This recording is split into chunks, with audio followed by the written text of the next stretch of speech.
Welcome to Survive, Strive, and Thrive. This is Elizabeth Bernstein Cartagena, gaining confidence, skills, and attitudes for rearing healthy, positive children. And we're going to, this is our last lesson. We have one more that we can add on doing rules. They're effective rules. Sometimes we have rules in the house that sometimes are not working. So if you are interested on that topic, let us know. We can add one more. We're going to practice this technique, the breathing technique that we have done before. And let's start.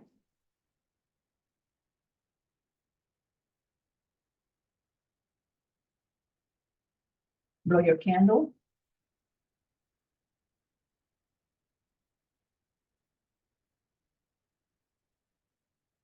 Make sure that you're sitting straight. Breathe it in. Hold it. Blow your candle.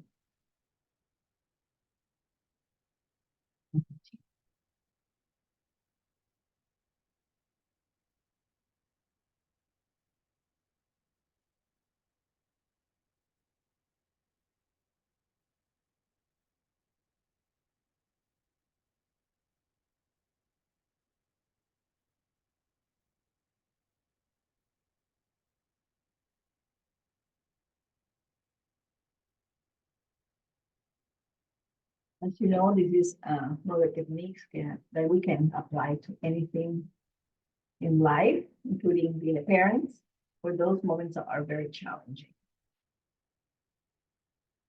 So we're going to talk about today the guidance tools. Last time we did the prevention because we are teachers and we're going to teach them and prevent the situation. But as we know, we are human beings. Little ones are human beings, and like us, they make mistakes. And that's how we learn from that. We're going to use these tools when we cannot prevent the situation. And we're going to guide our children through the process of solving that problem. We're going to divide this in four parts. So we're going to encourage their thinking. We're going to show concern for our children. We're going to confront the situation, and we are going to focus on ourselves. So we are equipped and we are relaxed and we are centered. And then we can help our children.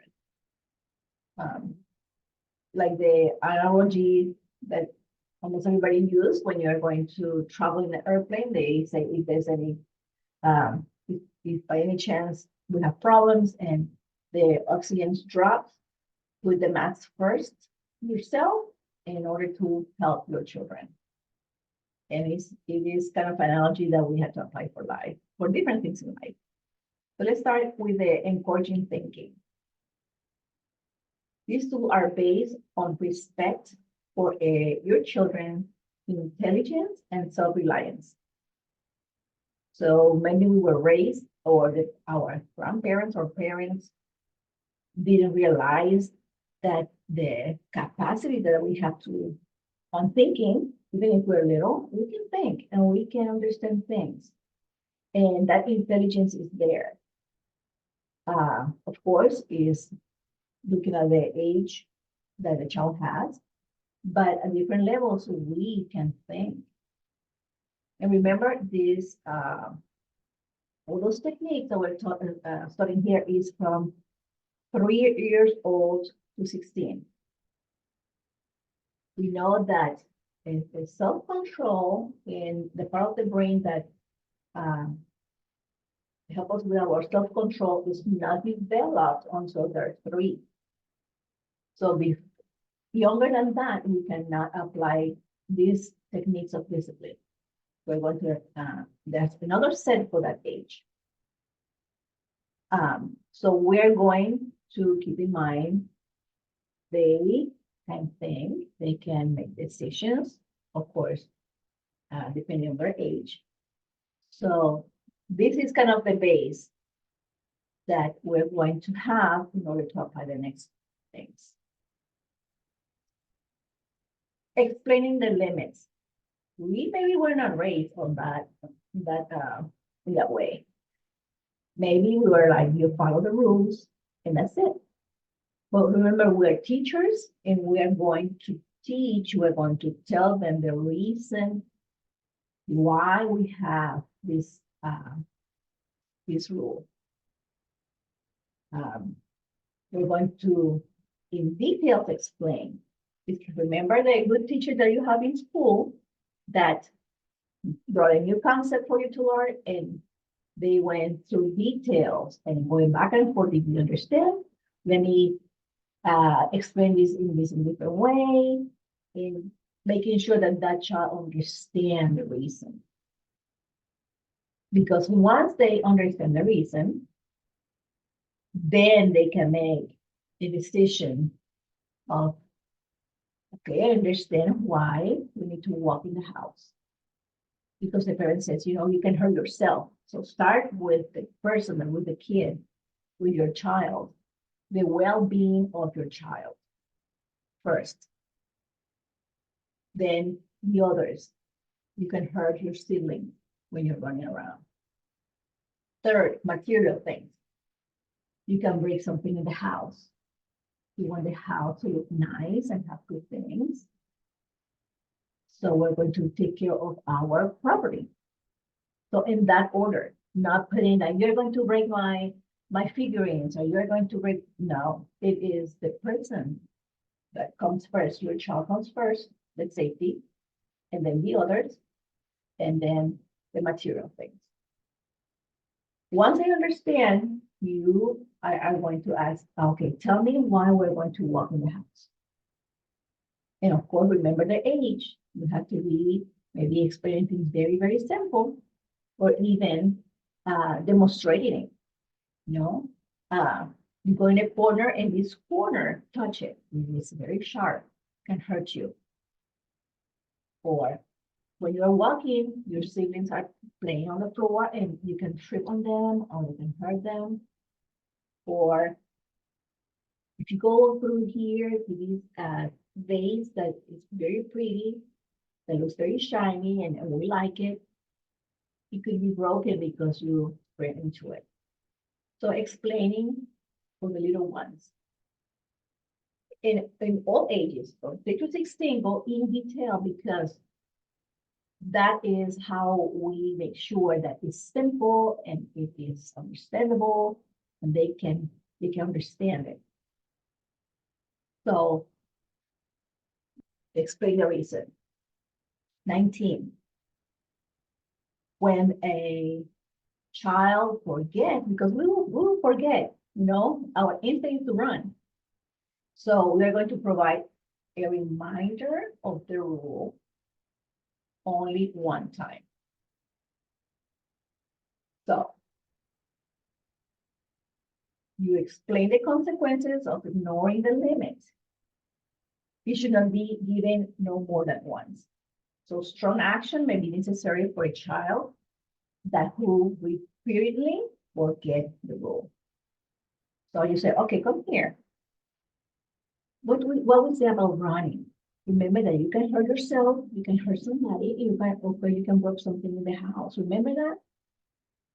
Yes, you see, it is important for you to remember that. But if that happens again, then you mention the consequences.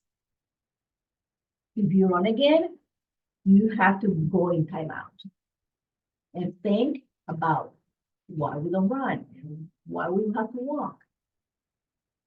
So the child knows already what is coming. But only remind it once.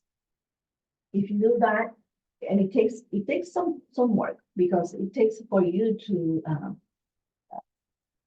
train yourself not to do it many times. Because sometimes we're going to say, hey, I told you not to run, remember next time.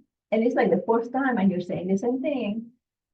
Well, the child knows like, you can keep doing it because you're going to say the same thing. But when you say, hey, next time when it happens, that only reminder, you're going to be in timeout. And you use your calm voice. You're not going to scream or make him feel like he's a bad kid. No, you very softly, you're going to say, remember, we're going to be in timeout if we walk, if we run. All of this is to make things fair and making the children think and make the decisions. And when they go to timeout, they know they did it themselves. They choose that themselves. Not that the parent is the parent's fault. He doesn't like me, he doesn't love me. No, you're telling them ahead of time. And they can think, okay, oh, I ran again. I know I'm going to go to timeout. And when they see the children outside playing and he has to be in timeout, he doesn't like that. So next time he's going to remember to walk. And maybe he runs again, but he knows that he wants to go outside. He doesn't want to be in timeout. And that is how the children, or we did when we were kids, how we control ourselves, how we say, no, I'm not going to run. When I start running, no, I'm going to go outside and play. And that's how we make the decisions.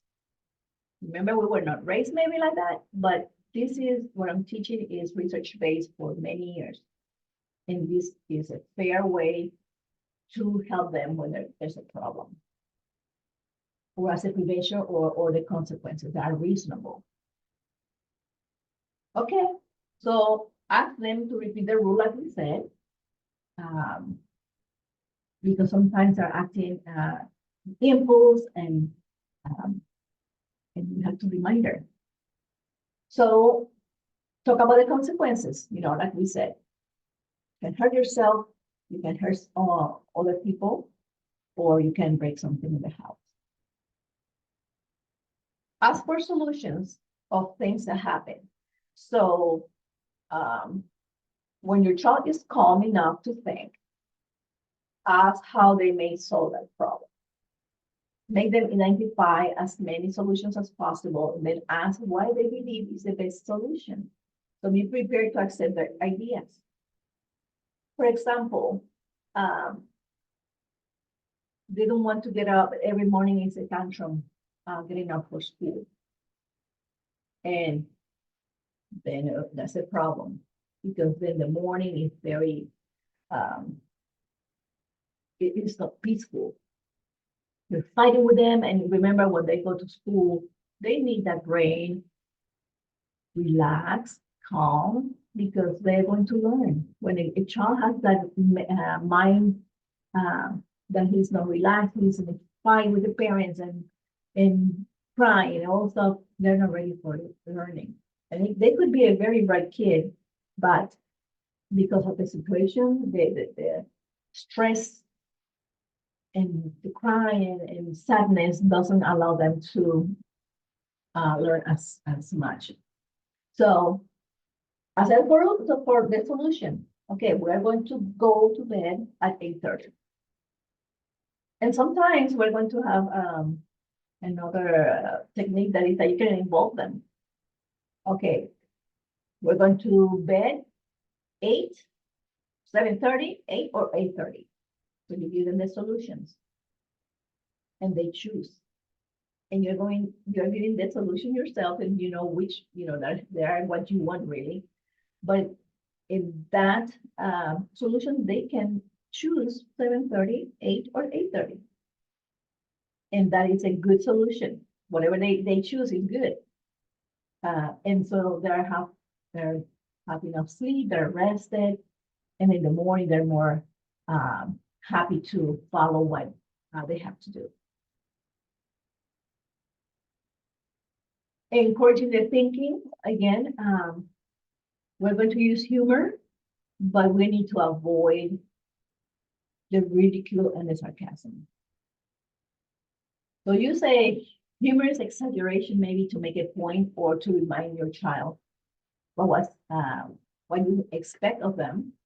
And humor, as you know, diffuses a power struggle before the opening shot of fire. Humor open up closed little ears and mind. So when you make something funny, say something funny, making that point that what they have to fix, or the other ways of thinking of doing that, whatever they need to do, they're like more relaxed. So like, okay, I get a point. Even the little ones, they do. So humor is a very good technique, but we have to avoid the ridicule or the sarcasm, because then it's more problem when you do that.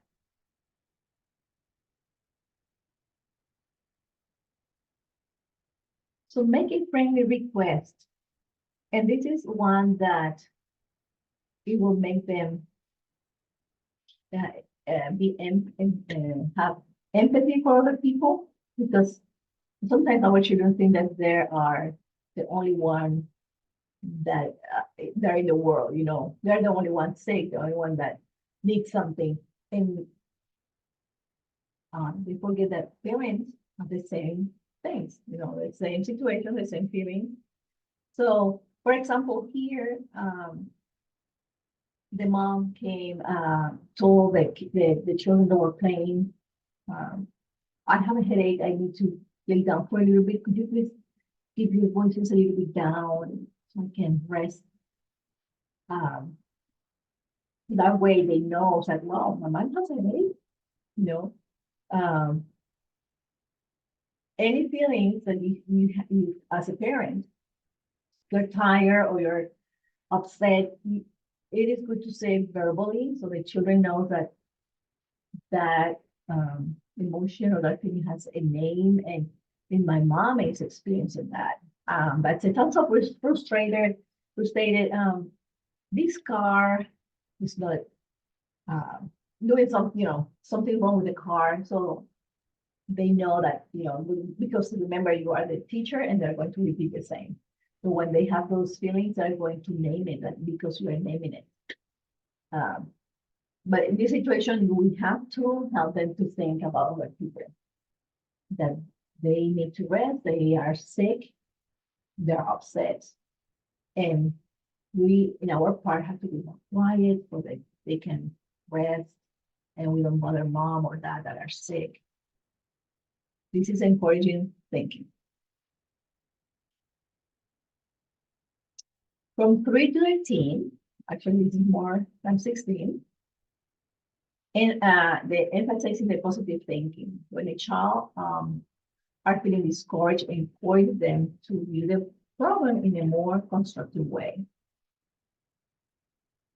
For example, a parent his preschooler to clean up, they asked to clean up the toys in his room by making a game in the activity. When when they start playing and the mess is bigger and bigger. And so when it's time to clean up, they're overwhelmed. We are overwhelmed when we see the mess. So making a game, um, it makes it easy and it's clean for the little ones that they don't know how to read. We can have boxes or bins with a picture of the item that goes there. So if there are the cars, got a picture of a car in the bin, or the dolls, the same thing. And that way it will be a game of putting things where it belongs in a game. So when they're like, when they can read, you can do the same with words. And sometimes I put my son to write the words, which this sign is so pretty, because it's the first beginning of the writing. And we have pictures of that, and we remember those. So they feel proud because this is the box that I am labeling, and this is where my heart will go, or where my nerve guns will go, or whatever they have. And so making things easier for more older kids. The room is a mess. The way to deal with that is like, hey, we can put this in a list. Let's go with this section of the room and let's make a list. And every time that you do something, you cross it out. And so that is a way of techniques of giving them a way of thinking how to resolve that problem. The next one is showing concern. Providing a hearing. This is for any age. Give total attention without criticism or blaming. When not sure what caused the problem, ask your child to explain what happened. Give total attention and without criticism or blaming. Because sometimes we're like, I told you not to do that. And when we jump, that is something that a child says, I'm not going to say anything. Because I don't want to keep talking and for them to tell me things, that I don't want to hear. And so another way that we have to train ourselves that sometimes we want to jump in, but we need to listen. When you start listening without jumping, it is something that the child will come back to you and tell you things because you're not going to be kind of like shutting down that conversation. At the end, you can say, wow, what happened, what will happen. I think, what next time you have to be more careful. But it was at the end when they finished.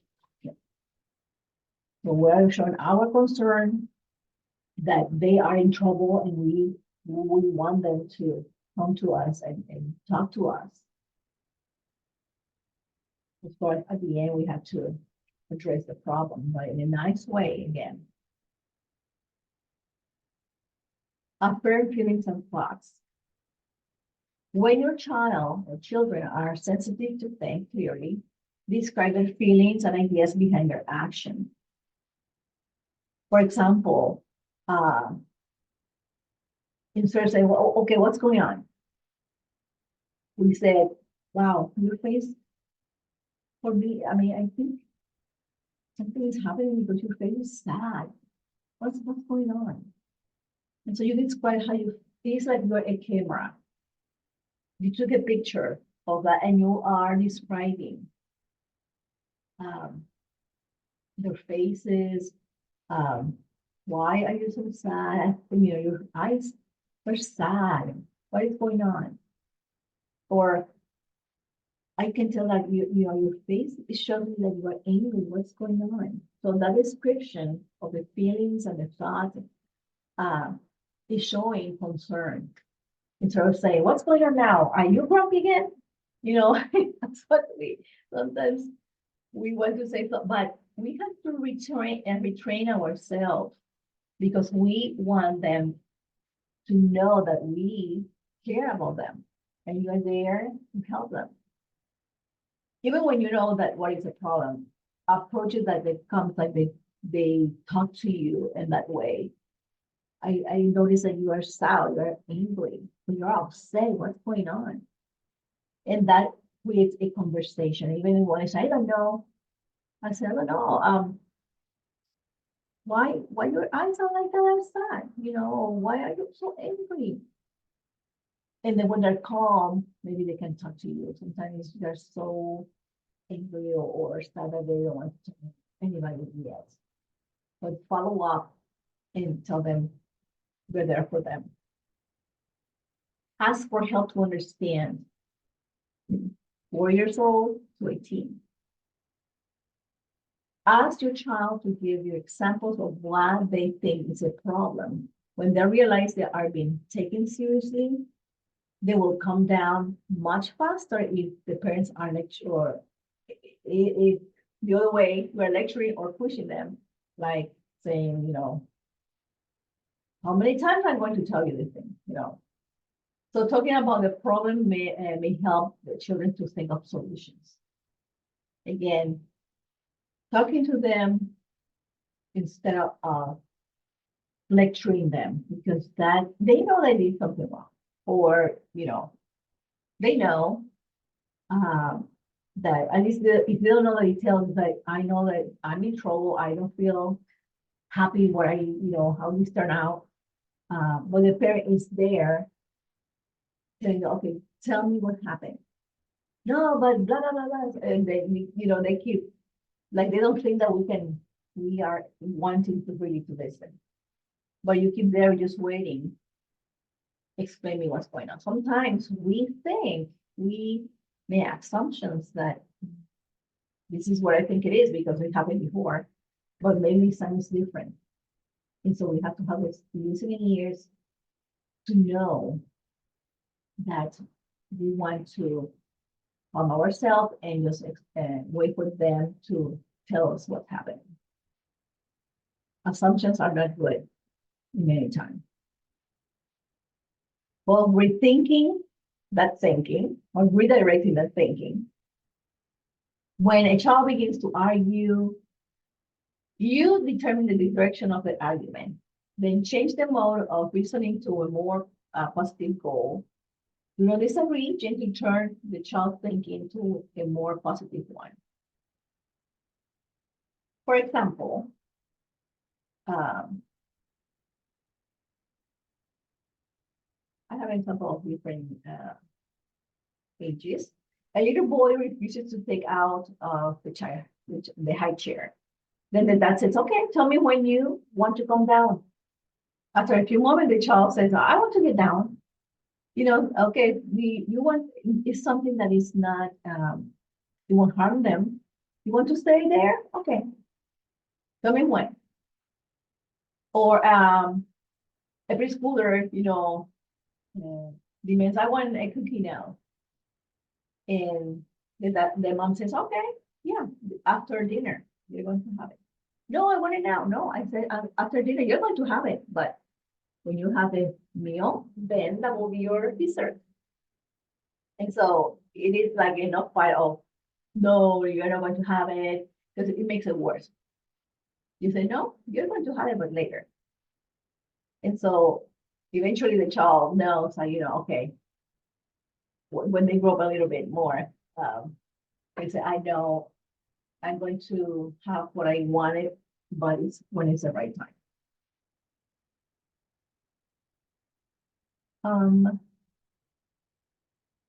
Showing concern is another one is helping with frustrating tasks.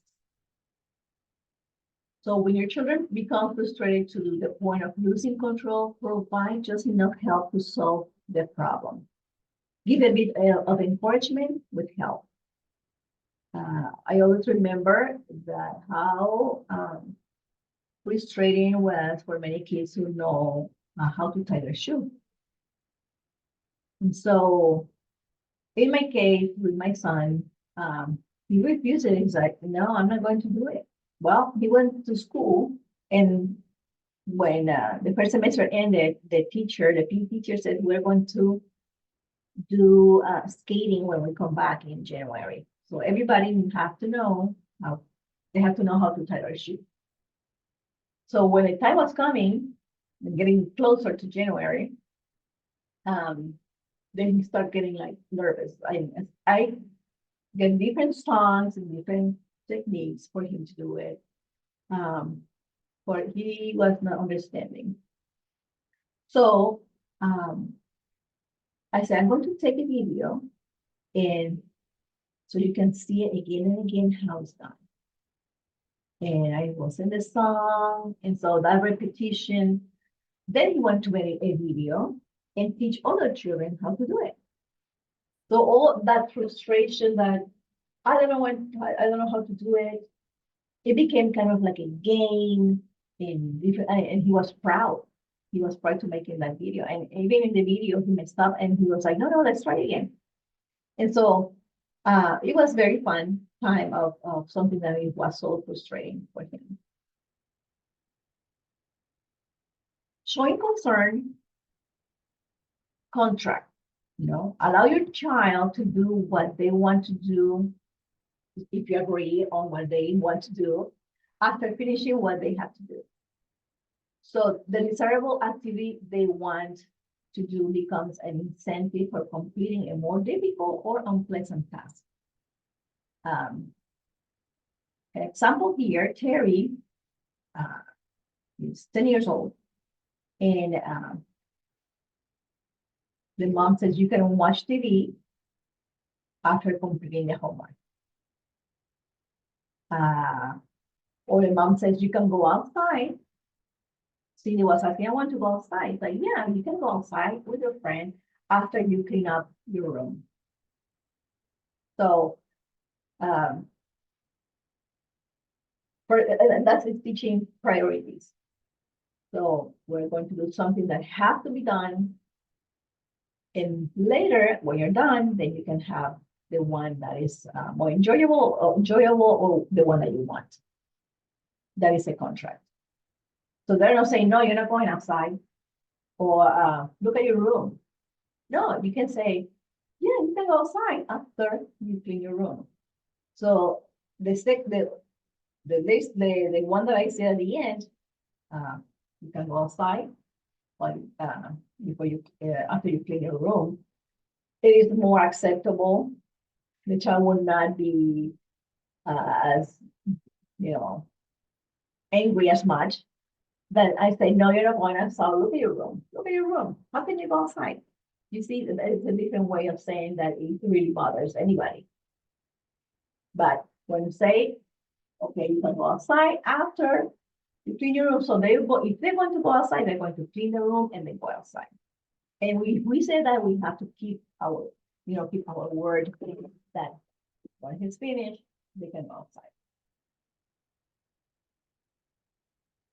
Compromise is another way of showing concern. Look for an opportunity to give the child a partial success when you have to say no to the overall request. So looking for a solution in which you both win. For example, Jerry is 15 and he wants to, their friends were doing a slumber party. The parents do not believe on that. They don't believe that his child living in another house overnight. But if they say, okay, you can stay all night at my house, and I will give you a couple of dollars to rent a movie, and you can take it over there and to watch the movie, and you can also bring popcorn, but I will pick you up at 10, for example. So Jerry will want to spend time with her friends and do what they, the plan that they have, but the parents didn't want him to stay. So they even send the movie and the popcorn to be together, but when it's time to come home, they were going to pick him up. And confronting the situation, even 2 years old, offer substitutes. You see there a child with a real hammer. He has seen that, the mom or the dad, they're using the hammer and putting nails and hanging things. So it is a cool thing. So the child is doing the same. Well, let's give him a toy hammer if he wants to do things like that. When a child is misbehaving with something, provide similar but more acceptable replacement. Teach him or teach her to find acceptable ways to do what they want to do.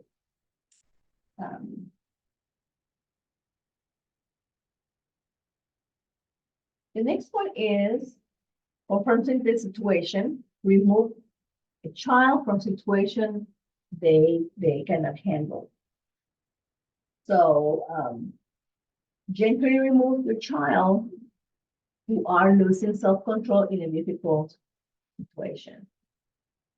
The father hears his two preschoolers arguing. He asks the child to help him make dinner. Kind of like to separate them.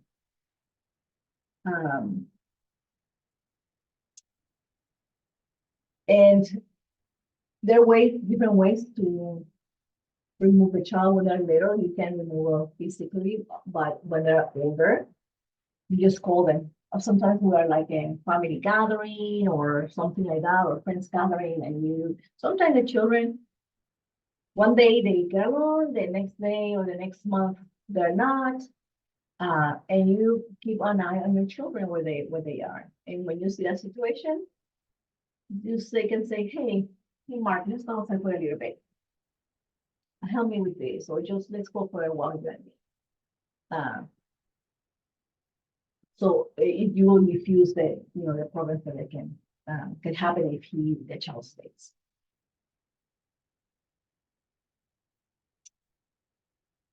When the kids are not sure about how serious you are about a rule, give their attention and give them a calm but firm signal of your disapproval.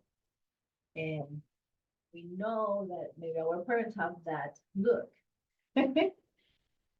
They know what I wear. My mom was. We were in a place. I knew that we were doing something that we shouldn't. I can feel her looking at me, and I will look at her, and she was looking at me. So it is a no with no explanation because the children knows that that was a no. And if you keep yourself being consistent, the children will train others. Sometimes they neighbor friends come and play, and they're asking for something that you say no. My parents will say no, and they'll say, "But ask them again. Maybe they will be fine." And you can hear this conversation, and your children will say, "No, I know he will say no, or she will say no," because you have been consistent on being firm in what you said. Confronting the situation, ignore irrelevant behavior. And it's called selective ignoring. We mentioned before that there are things, like jumping on the bed, they shouldn't be jumping on the bed. You know that they're there having fun because it's like a trampoline, but you know that it could have, they can hurt themselves if they fall. And so you don't jump right away. It's just like give it a minute or two, depends on how you think it's safe, if they're safe. And then you go, hey, I know this is fun. I remember when I was a kid, I love to do that, but you can hurt yourself. Let's find another way to play. Without yelling, you just kind of like a talk, a gentle talk with them. And remember, all of this is problems, how you're going to handle those problems. And this one is a physical restraint. As your children, you can do that, but when they're older, it is a conversation. You gently but firmly, you tell them, okay, let's go outside, or let's do something with me. So you will remove them from a situation that otherwise will be things will be aggressive and it will be worse.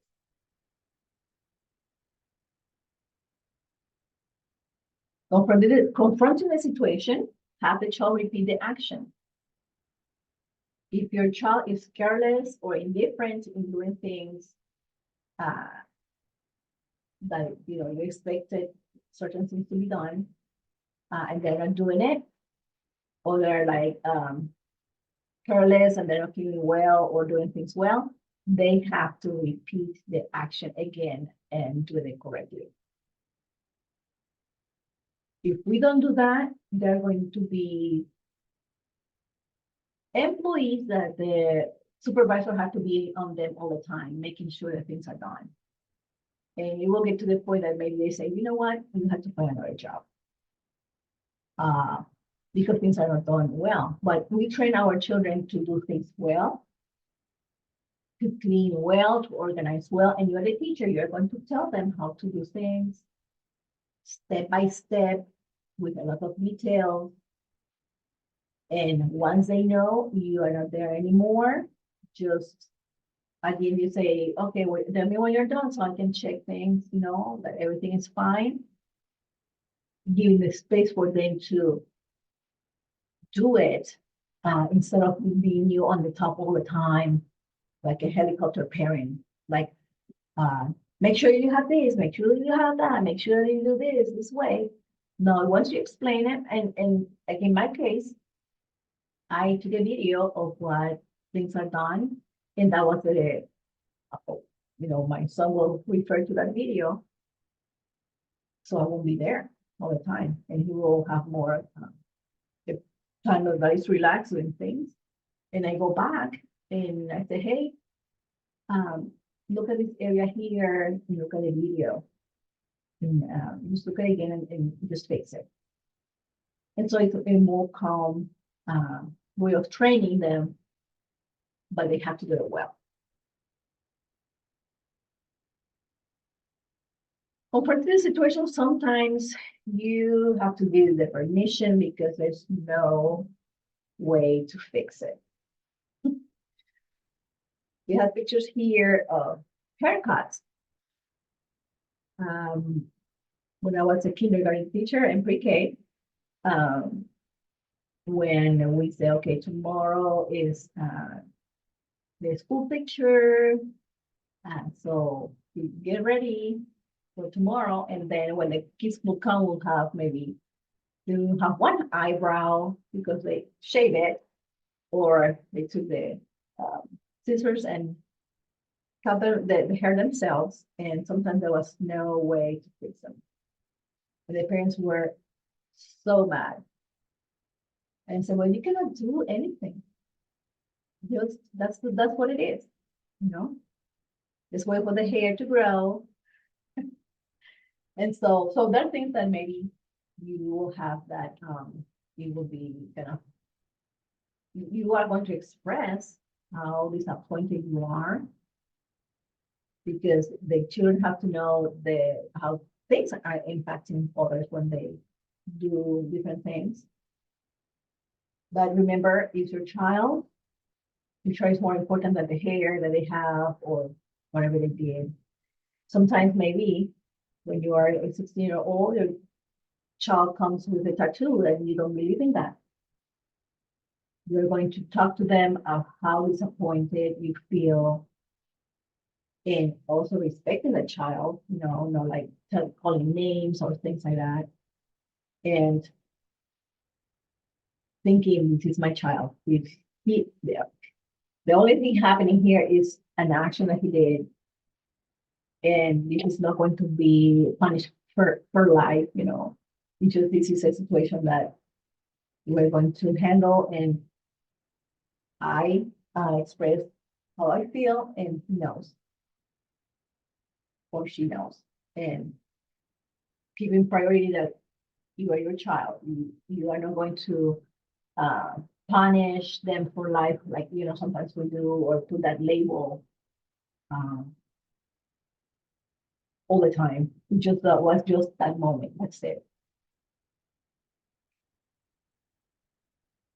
In focusing ourselves, we had to have different techniques of how to distress, because there's so many things happening. It's not just being a parent, it could be at work, could be part of the problem in the neighborhood, or things that happens all the time. And so we need to take a time of distress, like that breathing technique that is very easy to do. You can do that. In the internet, there's a lot of like music, or the radio, whatever you have, music that can relax you. You can go for a walk. You can do exercise to relax those muscles and disconnect, maybe walking. In the bedroom, if nobody goes there, or some people I go to the bathroom, well, that's not a good place because everybody now have to go to use the bathroom. So just find a place that you can be just relaxed with no noises or nobody bothering or talking, or take a short walk. And if things are very hard, seek professional help. When you cannot resolve a serious problem by your own efforts, seek professional assistance. In school, they have counselors, and okay, you can If there's something that you maybe can talk to the pediatrician, a teacher, a therapist, they can give you some support for that problem. And seeking professional help is nothing that is going to, some people say, oh, you're going to a therapist, something's wrong with you, as a parent. It's like, no, it's the opposite. They have studied different ways that I can help my children, different techniques. And I need those because we are not born with this knowledge. So it's the other way around. I am the smart one looking for help, not the one that I'm losing, my ability to be a parent.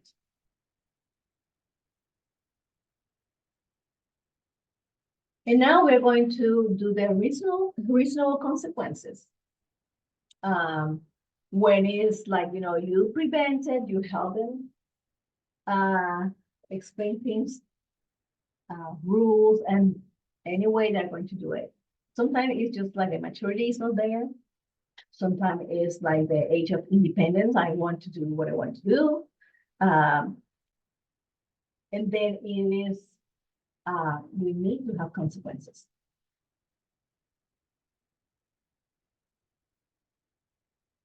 So the consequences that you're going to give them, they are going to, the children are going to learn how to take responsibilities for their own action and how to relate positively with others. It is a fundamental goal in responsive discipline or the positive discipline. So that speed bump is kind of like the analogy for the consequences. It tells the children what not to do. And alone, the consequences cannot teach the values and skills that are important for self-worth, problem solving, and self-control.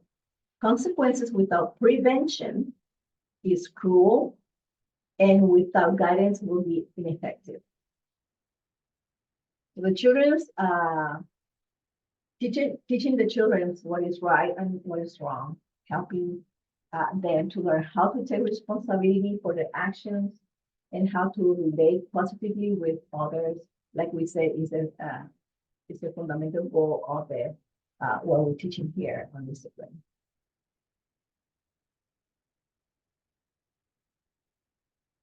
The unpleasant consequences may be necessary if all effort to use prevention and guidance fail to change a child's repeated acts of misbehavior.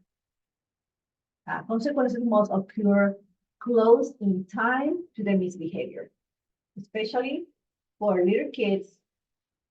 It is confusing if you discipline later on, because the children are more likely to associate with the parent rather than the behavior, when that occurs.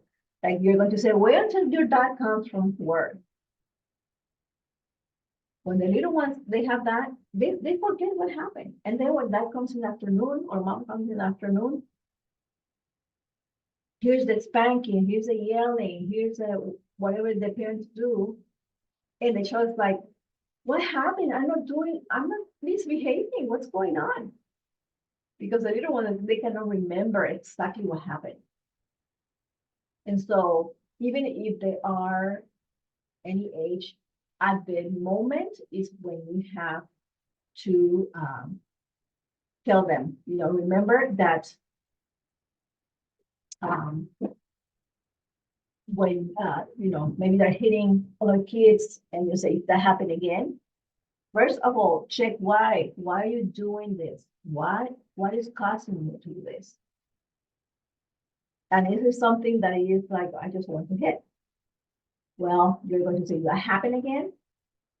I'm going to take your iPad away for 30 minutes. And if that doesn't happen, it continues, well, that will be for half day. If that continues, well, the whole day. You're not going to have, next time, you're not going to have the iPad for the whole day. You're going to be doing that in small increments. So giving the child a chance to stop what they're doing. But if that continue, you're going to keep adding. It will be a point that you will say, okay, no, I won't do it anymore because I want my iPad. And so it is something that you have to make it in that increment. You cannot say, or it's not effective when you say, oh, you're not going to have the Legos for a month. Well, something else is going to be substituting the Legos. And so that won't work. But if you do it like small increments, then it is more effective because the child is deciding how far or how long he will not have that.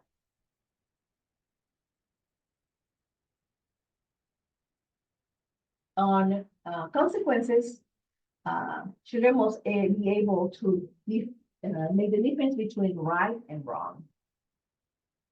They cannot learn from consequences if they do not know what they did was wrong.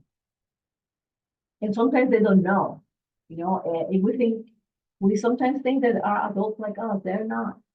And we have to be very clear and making sure that they did understand, or if they need something and they say, I didn't know, you see and you look, okay, you said you didn't know, next time, now you know, next time it will be different. Because you know exactly, what happened and you explain them. Is my child aware that he has done something wrong? Or if he is aware that what he did was wrong? And is he feeling sorry about it? So we need to know, make sure that when you are telling the why of the rule, it is important for you to ask them, okay, tell me what I just said. Because sometimes they're looking at us, but their mind is in a different place. If the TV is on and there's a program and he hears the music that they like, their mind goes there to what they hear and not you. Or if the ice cream truck is around and they hear it, forget it. They're not listening to you. And that mind went, where is the truck? And so you have to say, okay, pay attention to me. So looking at your eye doesn't mean that they're connected with you. So ask them nicely, tell me why we are going to walk in the house. The calmer your voice is and your tone, you're going to get more terrain on bringing the child close to you and to listen. The yelling and the spanking and all stuff, we don't want that. And so your child's cortisol is running, defending themselves. And that part that is learning and remembering is going to be less and less functioning less because the cortisol is running and it's defending themselves. So make sure that they understand that you're talking in a way, even if they are yelling and screaming, you calm yourself, and that's a way that they are going to be more open next time. Maybe in the moment not, but next time if you keep doing that, they it's okay, there's no need to yell because my parents are calm. The child must realize that the unpleasant experience is a result of their own behavior and not the parental anger or harassment.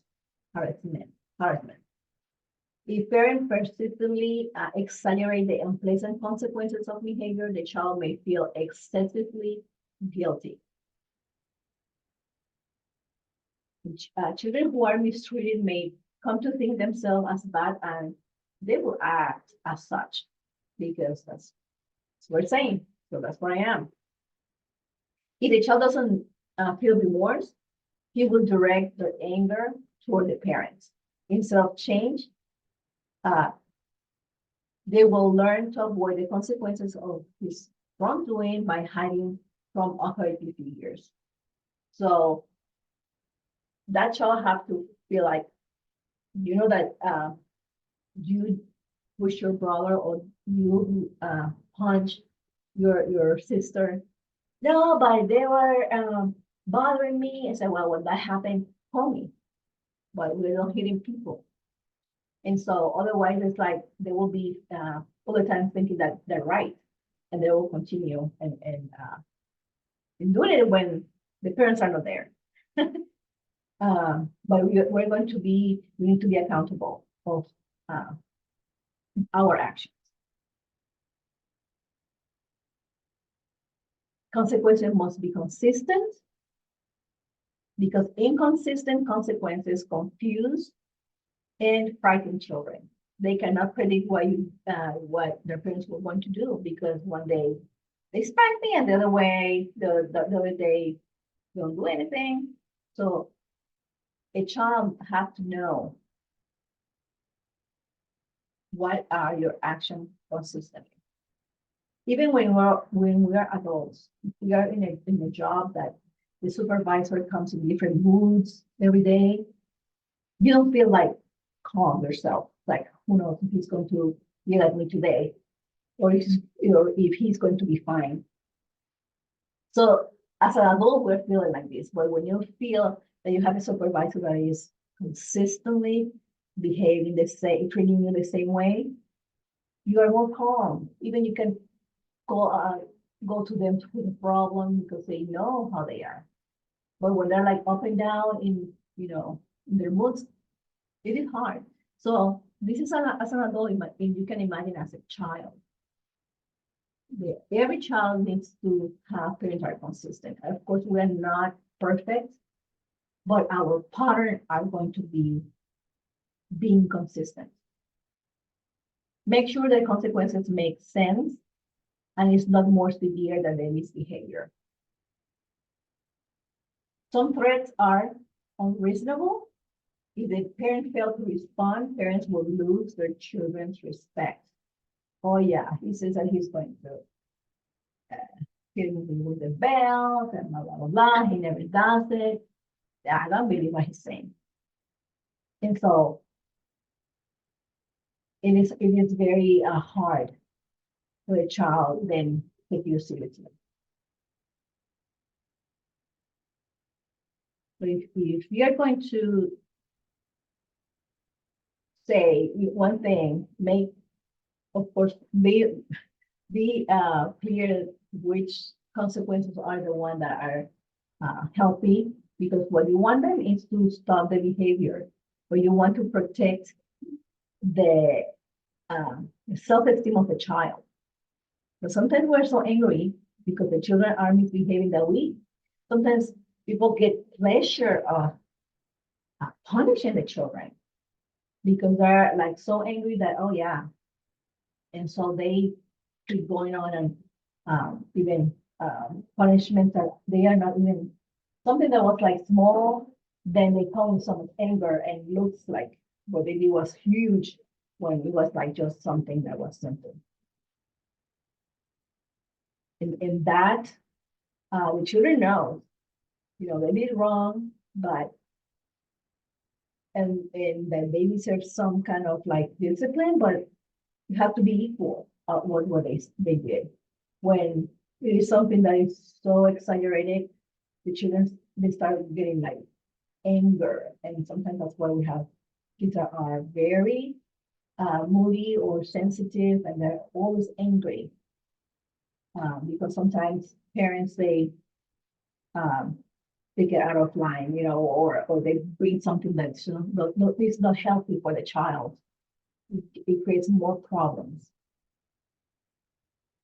Very important, respond of consequences that you have to do in private. Embarrassing a child in front of others creates unnecessary anger and undermines dignity and self-esteem. Sometimes we're in a party or a gathering and your child starts misbehaving, but you get close to him and say, okay, let's go in the car or let's go to this room, there's nobody, and you talk there, not in front of people. First, this is going to be very damaging emotionally for him or for her. And they're adults that they they love to embarrass a child. You know, you say something in front of everybody, and then every time that the kids pass by them, or the next day or the next week, they're making comments. Oh, are you behaving now? And same thing that is kind of like punish them again and again and again. So any consequences that you have to do is between you as parents and the child. And use the consequences rarely. You don't have to do every time. Sometimes a talk is what they need. You know, if you do a timeout, don't do timeout every time because the child gets used to it. And that will not work. I don't care if I'm going timeout, and even themselves, they're putting themselves in timeout. That isn't working. So different ways, all those techniques that we have done, sometimes it's timeout, sometimes it's taking things away. The iPad or if they have a phone already in 16 or 14, take that away, or taking things that are attached to for a small amount of time and incrementing if they keep misbehaving. But you start with a short amount, like you're not going to have this, if it's a little one, for 30 minutes. If they're like a teenager, you're not going to have this for a half day because they can handle more. And still it is teaching of stopping and misbehavior. Spanking, the author of this research, he doesn't believe in spanking. And this is the reasons for not using spanking. He says, if you follow the techniques that we mentioned before, you don't have to touch your child, and still works. He said, the older the child grows, the more force it takes to make discipline unpleasant. This can escalate in brute force and make a child fearful or resentful of authority. The father will have a difficult, or the parent will have a difficult time telling the children not to hit others. It is an unacceptable model of solving problems. And it's a significant emotional withdrawal in the emotional bank account between you and your child's relationship. We say, don't hit anybody, don't hit your sister, don't hit your friends, but that's what they is receiving at home. And we say, the message that you're sending, this is the way to resolve problems. And so you spank them, that's a way of hitting. He hits, and then he is in timeout or he's in trouble because he's repeating what you're doing. Remember those the basic reasons why they misbehave, because they're copying us. So we have 6 non-violent consequences as alternative to not spanking. Remember, you're a teacher, you have to prevent, you have to say why this is going to be, what is the reason. If that is repeated, you are going to remind them once, and you're going to tell them what the consequence is going to be. But you have to prevent, you have to teach them. And so this is the 6 that we're going one by one. Expect restitution. Insist that a child compensate or reimburse others for those they cause. You know, if they are teenagers,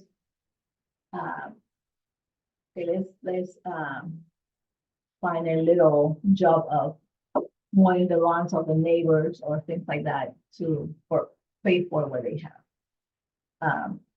The little one, they went to the room of their sister and they make a mess. Okay, we're going to find the way to restitute and put this back the way that was.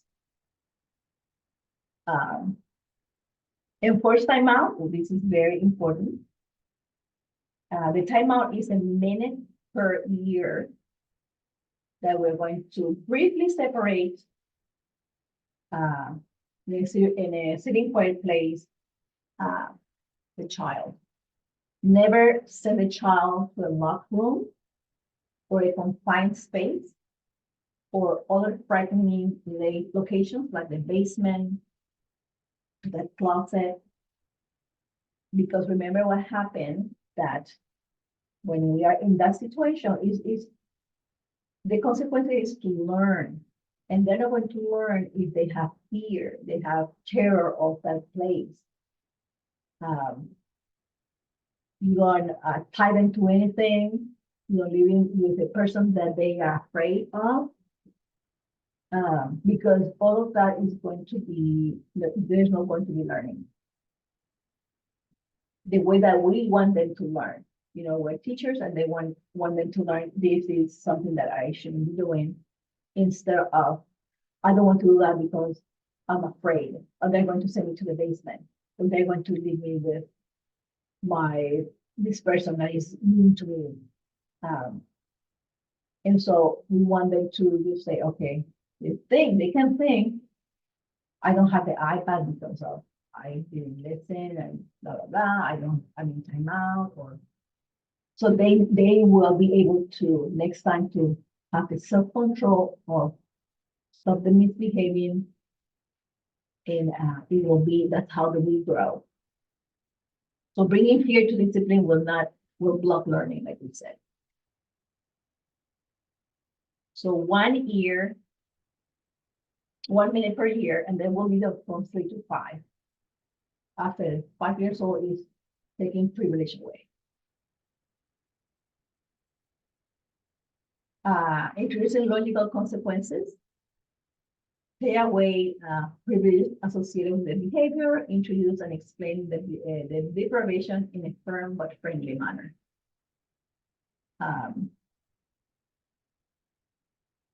Jamie was playing with the truck, but he was throwing the trucks across the living room.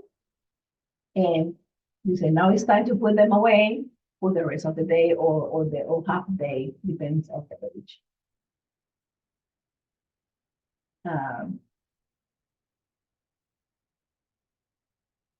If he's a teenager and he's not following the speed limits, okay, give me the keys, you're not going to have this car for a day.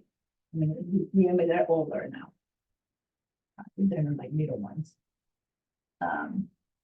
Allow natural consequences. You know, let the child experience the natural results of a misbehavior.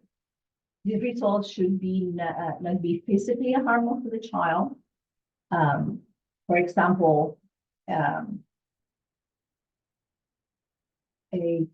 teenager find a job, or maybe not officially a job, but he's doing something, mowing the lawn to get the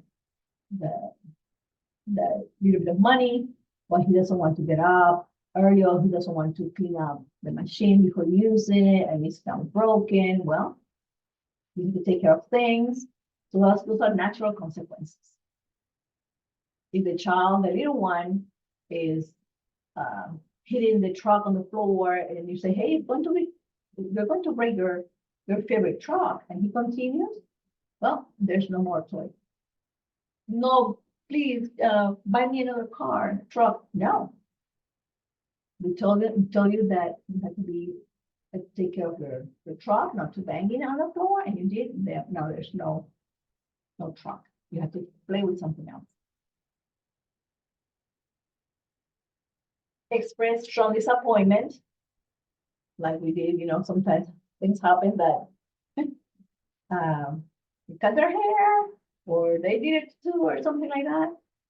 So you describe honest feelings of discouragement or apprehension about the misbehavior.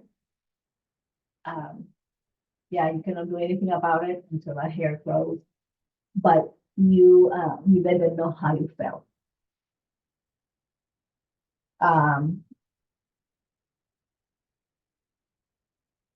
For example, the mom told Sandy, she's 11, you keep goofing around instead of doing your homework, Now your grades are beginning to show it. I feel sad that you are not act like you care about the wonderful mind that you have and all of that you could accomplish. But look at your grades now. So the parent is verbally telling them how they feel. And the last one is grounded. 6 to 18. Because grounding involves removal from a social setting, it should only be used when the behavior involves social settings.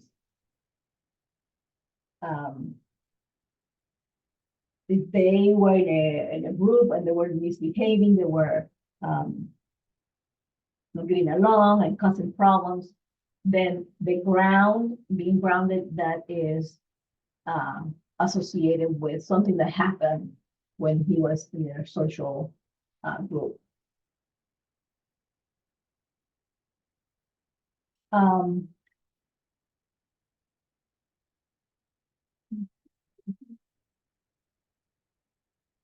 So for example, Joe, he's 11. Now he's supposed to be to ride his bike across a busy street only at a traffic light.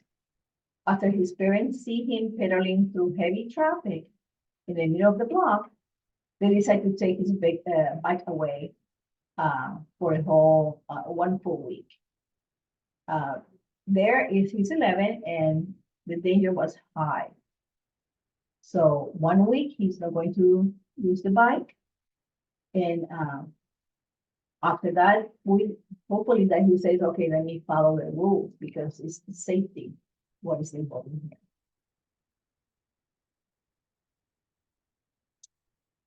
Okay, and also anything that we do, especially with the grounded, have to be related with what they did. For example, if they have a birthday party planned to go to a friend's birthday party, and in the week the child didn't turn in a paper, for example, the discipline should be something related to something that is related to the work of being responsible. Not, it is not fair for the parents to say, oh, now you're not going to go to the birthday party. One thing doesn't have to be with the other. Not being responsible doesn't, there's no relation of I'm going to the my friend's birthday party.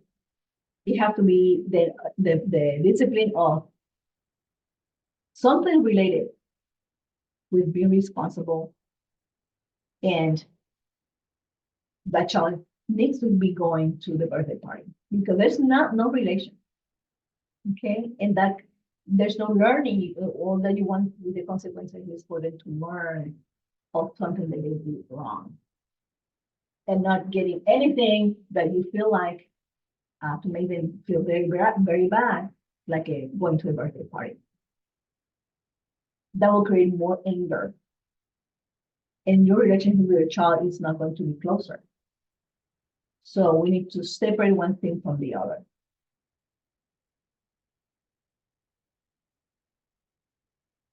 And for yourself, just think about your childhood. What kind of punishment did your parents typically use?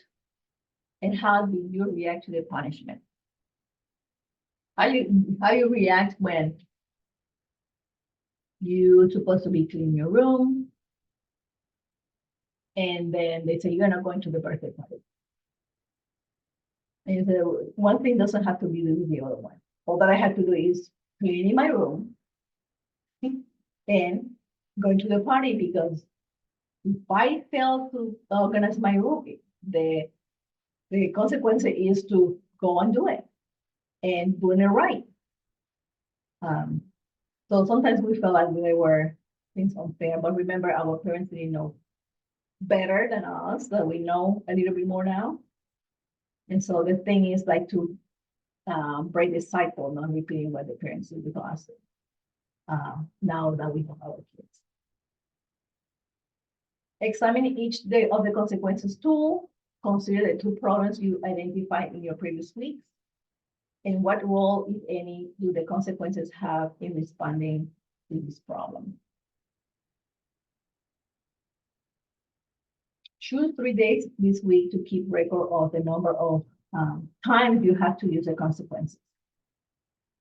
Set this tally aside for the time being and mark in your calendar about 2 months from this date, the same 3 days of the week to keep another tally. Have you been able to reduce your frequency of the consequences? This is our goal, to do a lot of prevention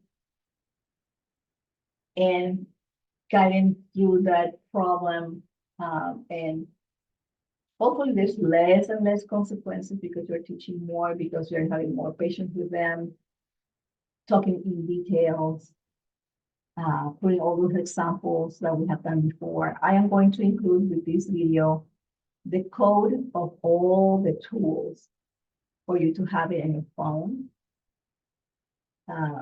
So when you receive the code with another electronic, read a QR code and then save it on your phone. I think it comes like save it to my home. Let me just save it to my. Anyway, it's something that one of the choices is like to save it in your phone. This is not like an app, like going to the app in your phone.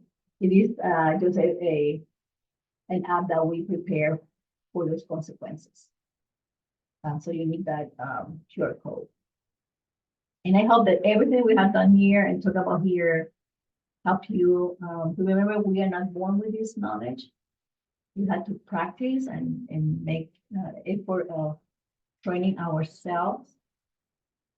Many things that we have that were from childhood, many good things, so please keep those. And the ones that you know that are not healthy, start replacing with this information that we're giving you over this week. If you have any questions, you know my email. It's right here. Please complete the evaluation. And when you're done, then you're going to receive the certificate. Like I said at the beginning, we have another workshop. It's about how to do rules effectively. If you need that, please let us know. You're going to have the certificate now with those 5 lessons, and the other one is an extra for you.